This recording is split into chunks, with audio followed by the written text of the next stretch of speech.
G'day everyone, today we're going to look at Thunderbolt Capture devices that you can use with your vMix production.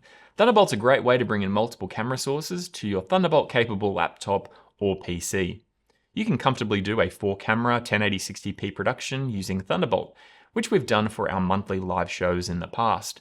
We've used all-in-one Thunderbolt Capture devices like the AJA IO-X3 and IO-4K Plus, and most recently we've also used our own DIY Thunderbolt Capture box using our own capture card. So that's the one that we used in December where we live streamed from the back of a ute in a car park. So I'll go over both of these options in this video. I'll explain a little bit about what Thunderbolt is as well, so feel free to use the chapters if you want to skip some certain parts. Thunderbolt is a high-speed hardware interface that allows you to connect external peripherals to your computer. In our case, we can use capture cards installed to a Thunderbolt device to bring in uncompressed live camera feeds. At the time of this video, Thunderbolt 5 is available, but most external Thunderbolt devices are currently still version 3. Thunderbolt 3 is still a great option though, as it does allow for up to 40 gigabits per second of data transfer for our cameras. Now, with these external Thunderbolt enclosures, the real limitation is probably going to be the amount of PCI Express lanes that you have access to, but I'll go over that a little bit later on in this video. Another great thing about these Thunderbolt devices is that you can connect up outputs from vMix as well. So you could have some cameras as inputs, but you could also use the external output from vMix and connect an output to one of the SDI ports on the device and send that out to another device, another switcher, or maybe even a field monitor.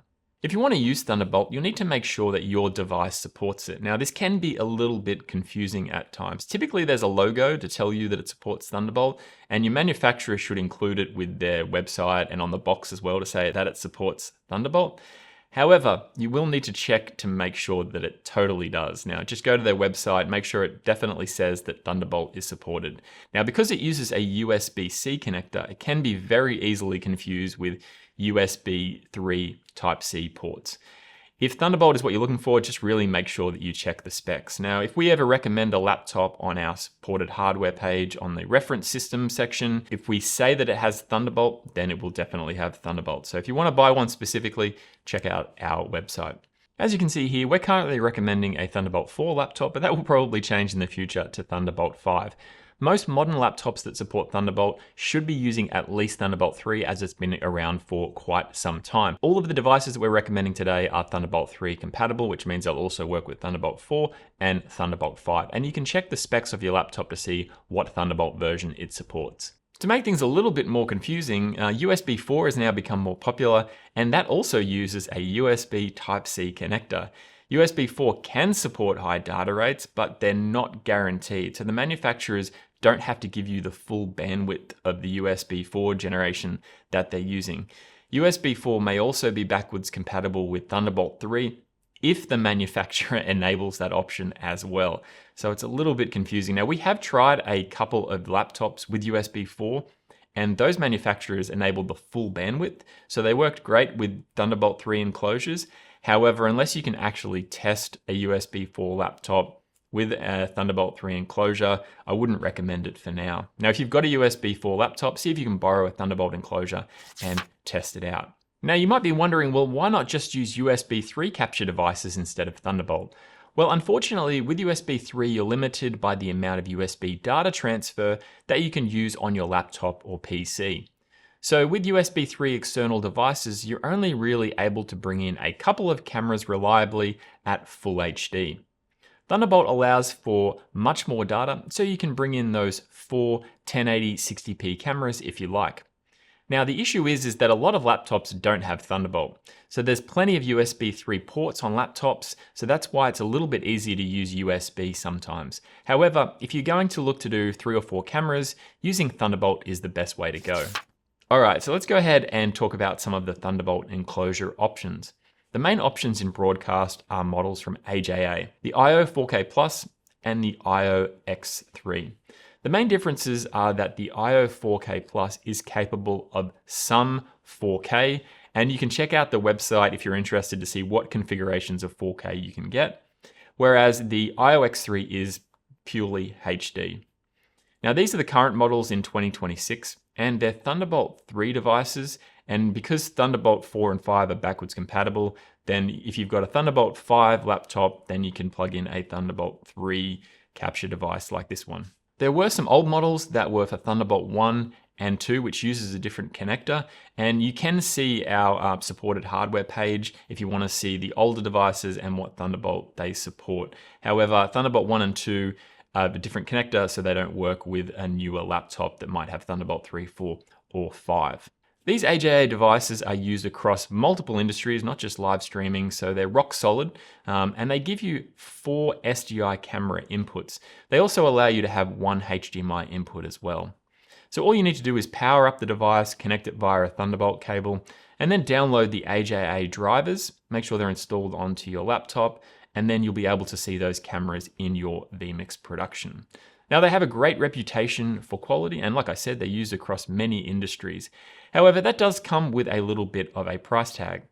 The AJA IO 4K Plus is currently $32.99 US, and the IOX3 is $17.59. Now, you could always look for a second-hand option as well if you wanted to get one of these IO 4K Pluses or IOX3s a little bit cheaper. Now, if that's totally out of your price range, don't worry, I have some good news. You can just do it yourself. So all you need to do, put on your engineer hat and get to building your own Thunderbolt capture device. Actually, it's really not that hard at all. All you need to do is have a Thunderbolt enclosure and a capture card. Put them together and you've got your own Thunderbolt capture device. So what we recommend is the OWC Mercury Helios 3S and using something like a Blackmagic Design Decklink Duo 2 capture card. So you put them together and then you've got a great capture option for your laptop. The OWC Mercury Helios 3S is currently $249.99 US and the Duo 2 capture is $545. So for those following along at home, that's $794.99 for your very own capture device. And if you're looking to do HDMI, instead of SDI, you could use a Elgato CamLink Pro, which is $250. So that's less than $500 for an external Thunderbolt 4 camera capture device. Your very own Thunderbolt capture device is pretty simple to put together. All you need to do is unscrew the case, insert the capture card, and then screw it in, and then connect up the device to your laptop or PC via a Thunderbolt cable. For either of these capture cards, you just need to install the drivers, and then you'll be able to add them to vMix as a camera. They'll just appear as a normal capture card from the drop-down menu. Depending on the card, you may also need to make some changes in the capture card driver software. For example, with Blackmagic, you may need to assign each port to a video source. This is especially true if you're using inputs and outputs on the card. This OWC device is Thunderbolt 3. We're recommending these as our current laptop reference system is Thunderbolt 4, which also supports Thunderbolt 3, and past laptops have also been Thunderbolt 3. This year we may end up recommending a Thunderbolt 5 laptop, and if that's the case, we'll probably have to reassess this whole situation. Now, you don't have to use these capture cards. You may have other PCI Express capture cards lying around that you want to use.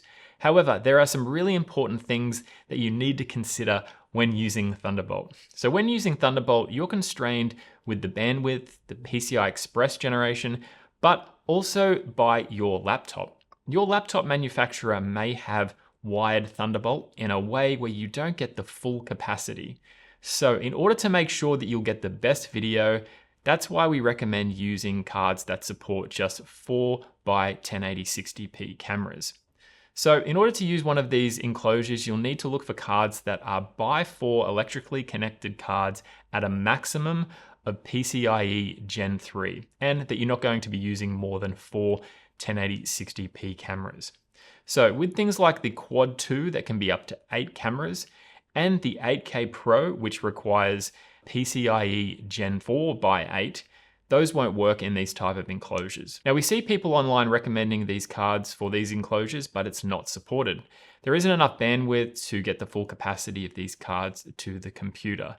Now, it may work up to a certain number of cameras, but you'll get dropouts, frame drops, and potentially audio issues. In saying that, this is the second time I've recorded this video, and somebody asked about this device. There are some devices that have by 8 connected lanes, like the Sonnet Echo Express SE3E. They have chips on them that allow for older generation cards like a Bi-8 Gen 2 with PCI Express to be sent via the Gen 3 Bi-4 for Thunderbolt 3.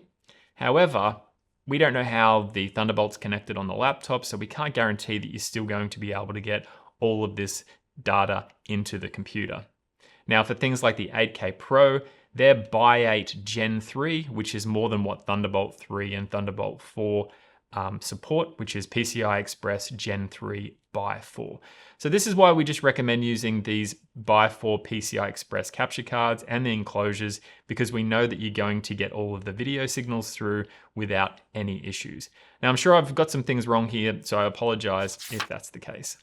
Our recommended Thunderbolt enclosures can be found on our website. If you do find a different one and you want us to weigh in on whether it's going to work properly or not, then you can send us an email. Now, if you just needed a single camera input and you've got a spare Thunderbolt port, you could use something like the Blackmagic Design Ultra Studio 3G recorder, and that supports one SDI or HDMI input via Thunderbolt. These are $139, which is a pretty good deal for a single input SDI or HDMI device if you've got that spare Thunderbolt port. The equivalent USB 3 SDI capture options from Magewell and AJA are about $300 or $400. However, USB 3 will probably be far more common on your laptop. So you probably have multiple USB 3 ports, whereas you might only have one Thunderbolt port. Now, there are other Thunderbolt capture devices for purchases on the World Wide Web. Unfortunately, I've looked up a few and you can only really buy them on eBay or AliExpress, so we kind of decided to give those a miss for recommendations. Now, one thing to keep in mind is with any external capture is that you're relying on the USB port or the Thunderbolt port to connect to your computer. And these don't have any locking mechanisms on them. So you will need to keep that in mind if you are using external capture to make sure that it's definitely away from things and it can't be accidentally pulled out and that type of thing. So that's something to keep in mind for USB and also for Thunderbolt. Now, as I mentioned before, we're recommending Thunderbolt 3 enclosures because we know that you're going to get 4 1080 60p cameras, no problem. Thunderbolt 5 allows for more bandwidth and also PCI Express Gen 4 Bi-4. So once we start recommending Thunderbolt 5 laptops, we'll be able to test some Thunderbolt 5 enclosures to see if they've been configured in a way to utilize the full amount of bandwidth that we would require for capture cards. If anything does change in this arena, we'll be sure to update our supported hardware page and probably make a new video. And all of the devices that I mentioned in this video so far will be in the description. There'll be a B&H link if you wanted to get them, and don't worry, it's not an affiliate link or anything like that. Now, if you do have any questions about Thunderbolt laptops and that type of thing, please send us an email via the support page on vmix.com. You can also check out our reference systems page to see laptops that we recommend with Thunderbolt and our supported hardware page for the Thunderbolt enclosures. Feel free to let us know in the comments what you love or maybe slightly less love about Thunderbolt and what gear you use if you're using Thunderbolt productions. Yeah, it's summer here, so if you've got a favorite ice cream or icy pole, feel free to leave that in the comments as well. I'm a big fan of a traditional icy pole. The lemonade ones, they're not too bad. However, you can't really buy them too much anymore. So maybe a paddle pop is good or a frosty fruit. That's my vote. So anyway, thanks for watching and we'll stream you later.